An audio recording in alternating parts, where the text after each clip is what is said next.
In 1945, millions of GIs returned home to a life drastically unfamiliar. Searching for action, GIs began buying motorcycles. Motorcycle clubs started appearing. Some clubs were for fun and a means of camaraderie, but for others that wasn't enough.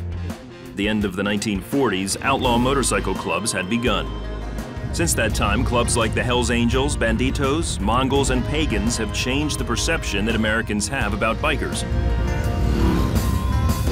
But they are not the only bikers trying to change communities.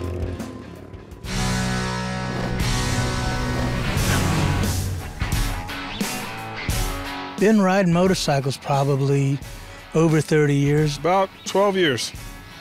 About 20 years.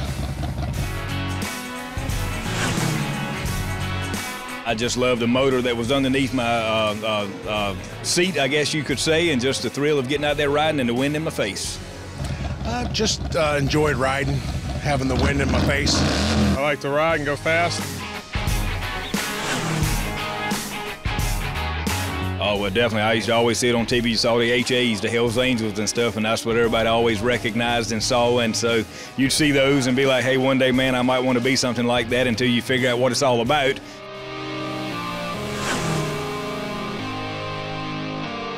I've been in bars before where I walk in wearing my colors, and I walk in with my wife, and we just walk in and make ourselves available, and you'll catch somebody's glance. They're looking over at you, and they'll give you a head nod, possibly something like that. People come in here, they've never seen anything like this, a church where people are riding motorcycles and going to church, you know, and coming to church dressed how you are, you know, blue jeans and a t-shirt. Yeah, well, I mean, we go to different areas, different motorcycle bars and clubs here in the local area. Just go there and just be a part of the atmosphere there. Just go there and shoot pool with the guys, play foosball, just be a part of the community and fellowship with them, and just go in there and just be that beacon of light that God's called us to be.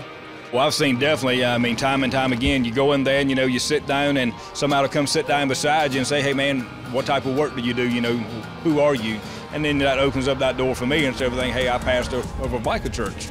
And that gets their interest and piques their interest. And plus, usually when we go, we're wearing our shirts that say Freedom Biker Church on it as well. And they see that, and so that opens up a door for us to sort of share the gospel to them and what God's doing here and gaining that rapport and that respect from them. And then at that point, you start seeing them actually come through here. I just talked to somebody this morning and said they got a guy from one of the clubs and stuff. He came to the parking lot like 4 Sundays ago.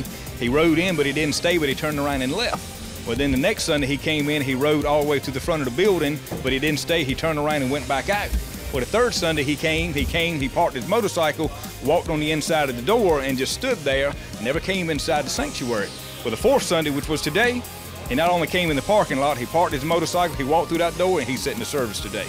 So it's just that, seeing how God's working on them, and they just want to come and see mainly, hey, who are you guys? What are you about? Are you who you say you are? Are you a biker church, or are you just every other church on the corner?